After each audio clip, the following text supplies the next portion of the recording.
Welcome to HFY Starvaler, where humanity doesn't just survive, we rise. If you're new here, buckle in. What you're about to hear is more than a story. It's a memory we refuse to let die. Let the fire speak. We warned them.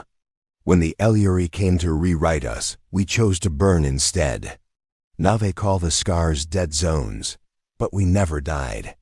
We just waited for the smoke to clear. The moment we crossed the threshold into Proxima exile, the stars changed.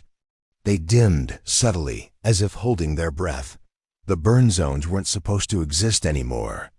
Officially, they were gravitational anomalies, astrophysical voids, collapsed scars. But the truth was simpler. They were reminders.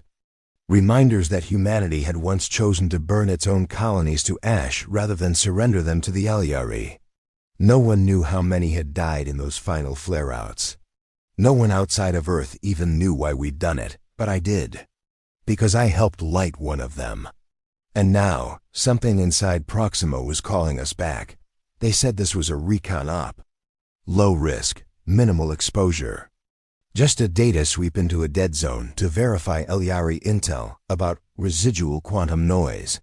They didn't mention the deadlight signature we found pulsing beneath the dust ring, a Terran combat beacon coded in old Earth glyph, or that it was still broadcasting.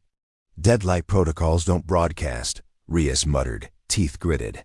They detonate. Unless, I said. Unless someone reactivated it. Reactivated, as in, survived. That's when the screaming started over comms. We lost both drones first. Then the recon craft trailing behind us began listing, its autopilot stuck in a spiral. And then came the voice. Not over radio. Not through speakers. In our heads. You came back. It's been so long. Are you still afraid of the fire? Reyes collapsed to his knees. Mendez started convulsing. Even our pilot's hands trembled on the flight controls. I forced my mind to focus. Block out the noise. Who are you? I whispered. The voice didn't answer. But Proxima Exile lit up with power beneath the clouds. We landed on what used to be Hadrian's Reach, one of the last Terran colonies to fall during the retreat. The surface was blackened, fused, scorched into glass. Except for the towers. Dozens of them. All still standing, all still powered, and painted across them, in some twisted form of Terran script, we chose to burn. Reyes was hyperventilating now. That's not a declaration. That's a warning. No, I thought. That's a promise.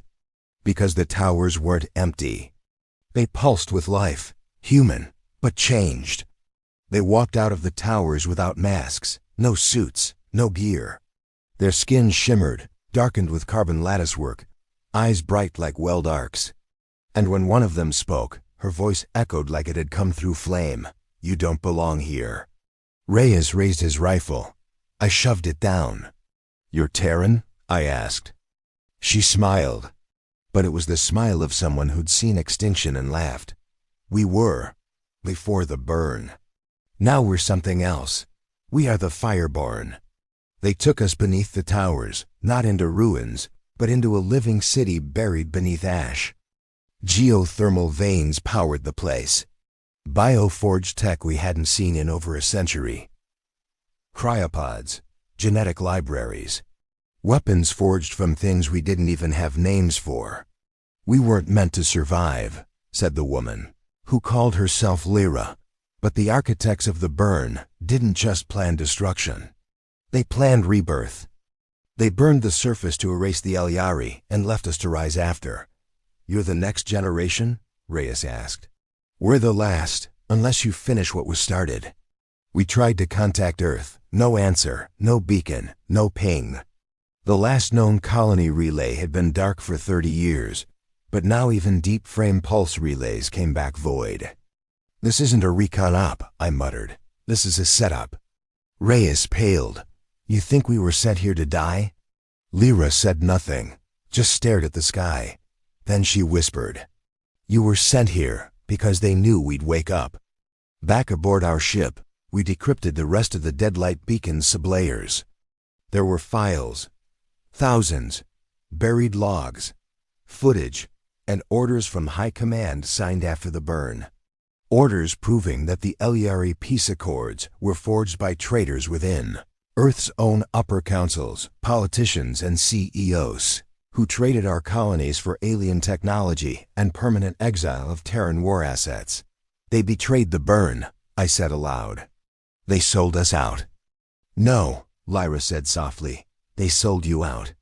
They tried to sell us out too, but we were already on fire. That night, the towers sang, not with voices, with light.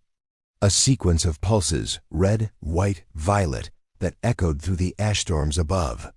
They weren't meant for us. They were meant for other colonies, other burn zones.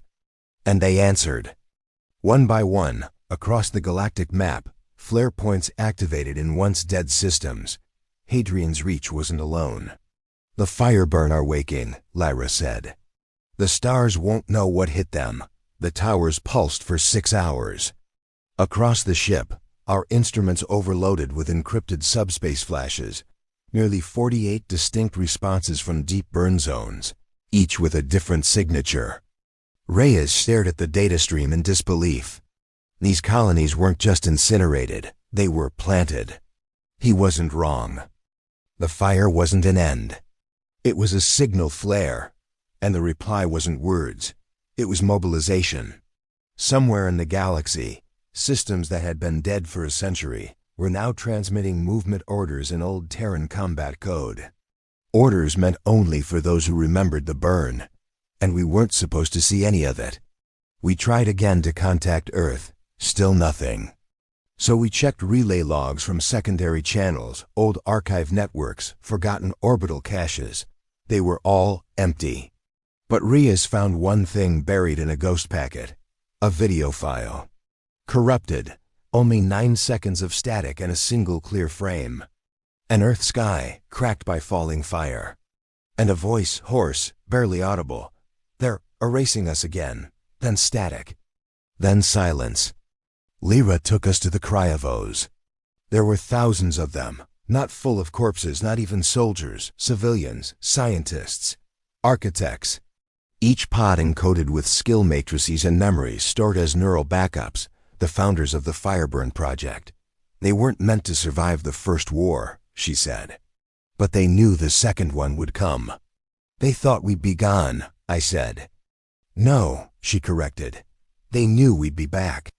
It was just a matter of how long we'd stay dead. One of our own betrayed us.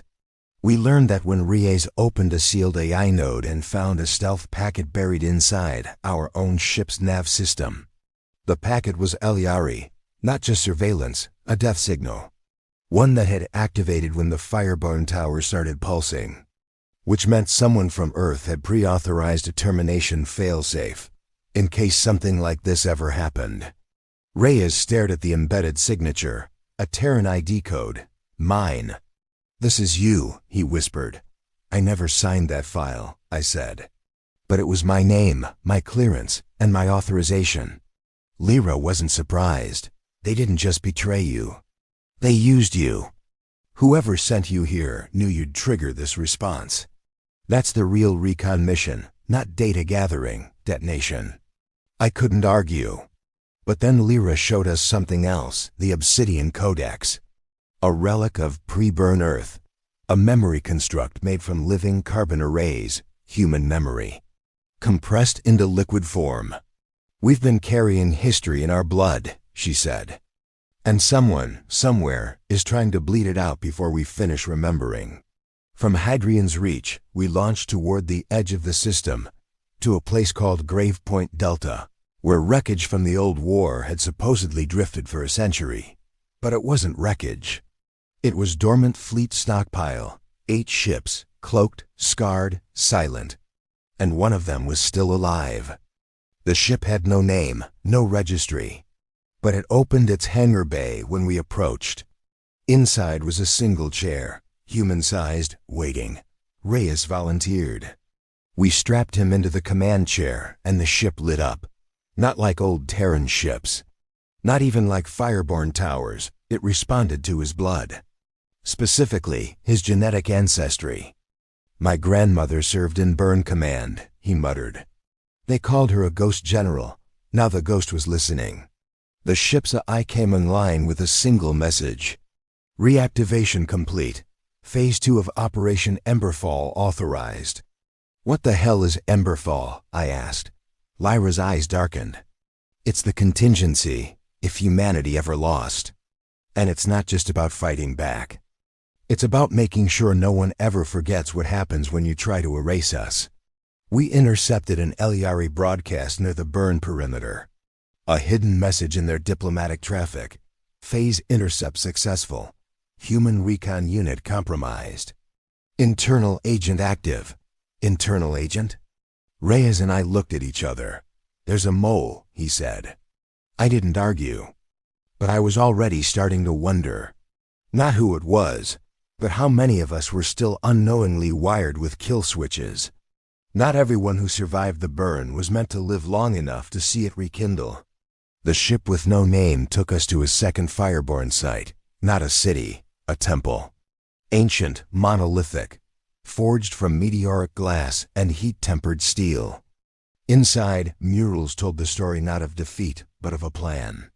A plan to lose the war on purpose, to seed the future, to create myth from ashes. You think we lost, Lyra whispered. But we didn't. We lit the galaxy on fire so one day, we'd be the ones holding the only lantern left. The murals inside the temple told a story we'd never been allowed to hear. They showed Earth not in ruins, but empty, deliberately cleared. Not defeated, but abandoned on purpose. The burn wasn't a retreat. It was a stage reset. The Lantern War wasn't named for a battle. It was named for an idea. If we couldn't win the war with numbers, we'd win with memory. We would make the story of humanity so dangerous, so unerasable, that even in defeat, we'd still be the ones writing history. Reyes traced the inscription with shaking fingers. They turned the galaxy into a library and lit it on fire. We found the mole. It was Mendez, the youngest member of our crew. He'd been quiet, professional, loyal, until Lyra caught his neural signature duplicating signals across the deck using low-frequency Morse pulses only Eliari scouts used. He didn't deny it. I didn't think you'd find it this fast, he muttered. Reyes raised his weapon. Why? Mendez looked right at me. Because the moment you set foot in the burn, you became a threat to the Accord. You think the Eliari fear humans? They fear memory. They fear what happens if you finish remembering. He smiled and bit down on something in his jaw. His eyes went white. Self-immolation. The Accord's preferred loyalty oath. We returned to the nameless ship. And it spoke again. Emberfall authorized. Secondary memory gate opening. A map unfolded in the dark, but not a star map. A memory map. It traced emotional echoes, trauma pulses, and battle dust like heat signatures across time. At the center of it all, one world pulsing so hot it distorted everything around it. Earth. It was never silent. It had been screaming all this time. But someone was jamming it. Deliberately. And they weren't Eliari. Lyra warned us not all burn colonies could be trusted. Some had evolved into fanatic offshoots. Others had been reprogrammed by unknown forces to serve foreign interests. We entered orbit over Cassidon's Shroud, another burn world supposedly lost during the flare-outs. But instead of Fireborn, we found shard priests, humans whose minds had been overwritten by an artificial consciousness, calling itself the Architect. It preached unity through amnesia, salvation through forgetfulness. Its creed was carved in plasma across the walls of its black cathedral. To be one is to forget many. We barely escaped with our minds intact. And Reyes no longer sleeps without twitching. Before we left Cassidon's orbit, the Architect spoke directly to me, not through speakers. But inside my dreams, you are the key to the last war. They burned the galaxy to hide what you are, but fire doesn't erase truth. It only reveals the bones. I awoke gasping. In my hand was a charred data crystal. It wasn't there before. It bore my DNA lock. And a message from someone I thought was long dead, my mother. The data crystal decrypted aboard the ship. Inside was a message, 35 years old. If you're seeing this, then Emberfall has begun. And they're going to tell you that we lost. Don't believe it. The burn wasn't defeat, it was seated revolt. The Lantern War is about more than survival. It's about taking the story back. Then her voice hardened. They'll try to tell you that Earth is gone. It isn't. Earth is the final lantern. Our next jump was the most dangerous. Through a blind relay to Nemet Gate, the last known passage to Sol System before the Accord blocked it from galactic nav maps.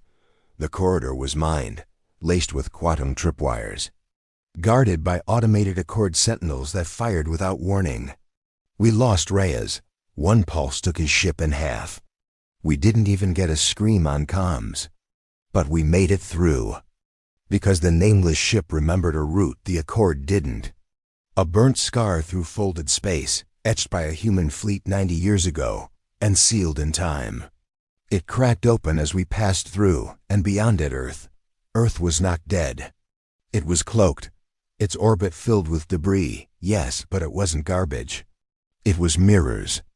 Thousands of shattered plates redirecting scans, faking energy signatures, simulating planetary silence. But beneath them, blue oceans, green continents, and from the surface, a signal. Low frequency, repeating in pulses. This is Terra Lantern Station. If you've made it home, you're not too late. Terra Lantern Station wasn't in orbit. It was buried beneath the Antarctic ice shelf, still powered, still transmitting, surrounded by a skeleton crew of caretakers and defense drones, running on legacy Terran protocols. We descended in silence. The fractured sky above us reflected on every mirror shard, a protective constellation engineered over generations. Lyra whispered as the station came into view. This isn't just a relay post, it's a heartbeat. They buried the pulse of Earth inside the ice. No wonder they couldn't kill it. The doors opened without a passcode. It recognized us. The station was manned by a single human. Or something once human.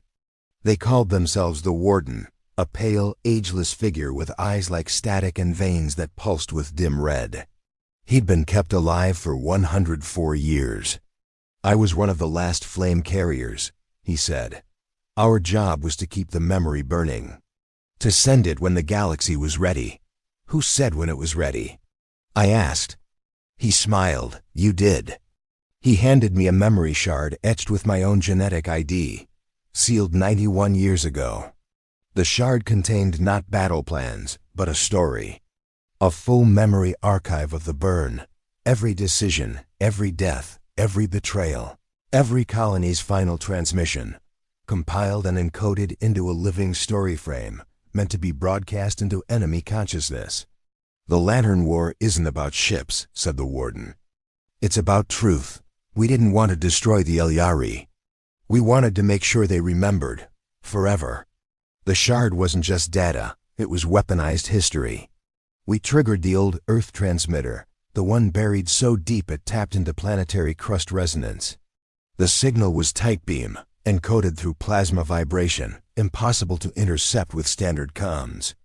It carried no threat, no demands, just one message. You erased us once. Try it again. That's when the Eliari dreadnoughts decloaked around the planet. They'd been waiting. They hadn't believed the signal would ever activate. But now that it had, they were coming to finish what they started. We ran for the surface. The sky was already burning. Eliari warships opened fire on the mirror net, and the mirrors fired back. Each plate was a solar cannon in disguise. The whole sky turned white. But the dreadnoughts didn't break formation. They're not here to conquer, I said. They're here to erase the station, and us. Then we finish the story before they can stop it, Lyra replied. We loaded the memory shard into the core transmitter. Power climbed, but then the feed cut out. The Warden had locked us out. I can't let you do it, the Warden said. The memory, it's too raw. If it spreads, it won't just hurt the Eliari. It'll tear the galaxy apart. He wasn't lying. The lantern memory wasn't history. It was pain. And pain doesn't just teach, it infects. You've kept this station alive for a century, I said. Why stop now? His eyes flickered, red, then blue. Because the memory isn't just what we did. It's what we became. And then Lyra shot him, point blank. The system unlocked. The memory shard began to transmit, not just to the Elyari, to every node in the galaxy that still carried Terran code. Black sites, burned colonies, fireborn vaults, corporate archives, and 1,000 buried war records long hidden behind secrecy seals. One by one, every silent place humanity had touched in its fall woke up. Aboard the dreadnoughts, chaos erupted. We intercepted screams, static, Elyari soldiers breaking down mid-battle. They're seeing it, Lyra whispered. They're feeling it. Elyari don't process grief the way we do. They purge it, isolate it, excise it from their collective memory. But the lantern memory was engineered to bypass that, to crawl into their minds like fire beneath skin, and burn. They didn't run, they collapsed. Before the station shut down, we sent one final pulse. Not a warning, a record. It ended with my voice. You told us memory was weakness. You erased our names, our cities, our stars. But fire remembers, and now so do you. The sky was falling above us, but below the planet was waking. And Earth was no longer alone. The dreadnoughts didn't fall in silence. They screamed, not with metal, not with weapons, but with memory. Across Elyari space, we heard the reports flood in. Generals collapsing from hallucinations of dead Terran children. Diplomats sobbing in parliament chambers. Fleet Accords overloading, unable to distinguish past from present. The lantern memory had broken through, and it was still spreading. You made it viral, Lyra whispered. You turned history into a contagion. Not history, I said. Truth. The debris net above Earth shimmered, then collapsed inward. But not as wreckage, as shielding. The mirrored plates folded into each other, forming a lattice shell around the planet. Inside it, Terra lit up like it hadn't in a century. Cities reawakening, satellites going live, launch bays humming. Earth wasn't hiding anymore, it had been waiting. And now, it was ready to speak again. To fight, to burn back. Not all the ships in orbit were Elyari. 2 Terran vessels, flying Accord colors, activated hidden weapons. Their IFF signatures matched old High Command archives. They're Terran? Lyra shouted. No, I growled. They're what's left of the traitors who sold the burn. They weren't here to protect Earth. They were here to finish erasing it. Because if Earth remembered the burn, they'd never be safe again. Before the traitor ships could fire, space tore open behind them. Not a warp gate, not a relay. A memory flare turned into an FTL tier, and out came a fleet. Black, silent, scorched. Ships bearing no names, just symbols of fire. The fireborn had arrived. From Hadrian's Reach, from Emberlight Vale, from every dead colony that still had teeth. They didn't open comms, they opened broadside. Our nameless ship locked into the fireborn formation. It hadn't been a command vessel. It had been a key to something buried deeper. Beneath Earth's crust, reactors ignited, fission stacks that hadn't gone live since the last day of the burn. The planet rumbled, and a pulse went out across the stars. Ember protocol active. Begin phase final. Let the memory carry fire. The Elyari sent in reinforcements, not just fleets.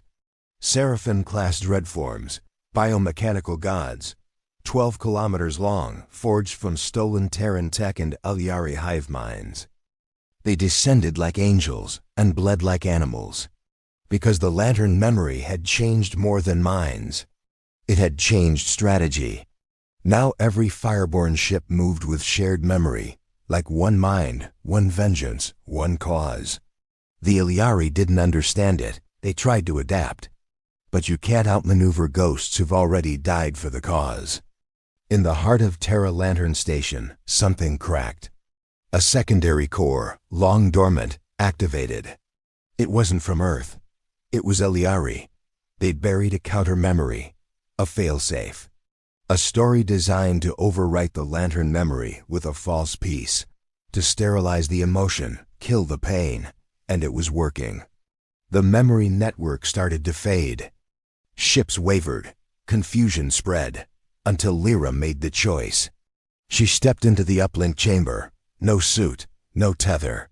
She became the signal, let it pour through her veins. A human body couldn't handle it. Not that much memory, not that much fire. But she'd been born in the burn. Her body held echoes of the flame. And for 7 full minutes, she broadcast one thought across the galaxy. You will not forget us. The Eliari stopped firing. Their fleets began to shut down. Some ships exploded. Some simply turned and left, and those who remained dropped weapons. They weren't defeated. They were filled with every scream, every lost name, every fire-lit face. They saw us, really saw us. For the first time, when it was over, Earth was scarred, but not broken. The Fireborn returned to their vaults. The dreadnoughts above smoldered in pieces, and the traitor Accord ships? Gone, vaporized. Lyra's body never recovered, but her memory? It lives in the FlameNet now, in every Fireborn circuit, in every Lantern archive, and in the final transmission that we now send across the stars. We were erased. We were burned. But fire is not death. Fire is the memory that never stops moving. We are humanity, and we remember everything. 50 years later, children play beneath the mirror sky. They know the stars by name.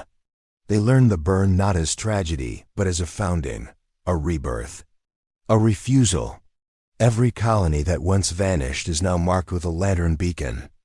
Each beacon tells a story, not of how we died, but of how we refused to stay dead. The Eliari did not fall, they changed. They now carry memory implants encoded with our stories voluntarily. Every diplomat is required to relive the burn once in their training. Some break, most weep, but none deny us anymore. That is the price of forgetting. You lose the right to decide who lives in the story. The memory net still grows. Across spiral arms and border worlds, Terran stories are sung by people who have never seen Earth. They carry our flame not out of fear, but out of reverence. We no longer conquer systems. We infect them with story. And they burn with us. A monument stands where Lyra made her stand. Not a statue, a mirror. It reflects only fire. And behind it is a simple phrase etched in 200 languages. She carried the last memory so we could build the next. I still carry the last shard. My hands shake when I touch it. I see faces, I hear screams, but I also see us. Rising, refusing, becoming something more than survivors. Becoming storytellers with teeth. They tried to erase us. They thought fire would end us. But fire is not an ending. It's a beginning that doesn't ask permission. And now, the galaxy remembers. If this story sparked something in you, subscribe, share it, and keep the fire alive. Until next time, this is HFY Starveler, signing off from the edge of memory.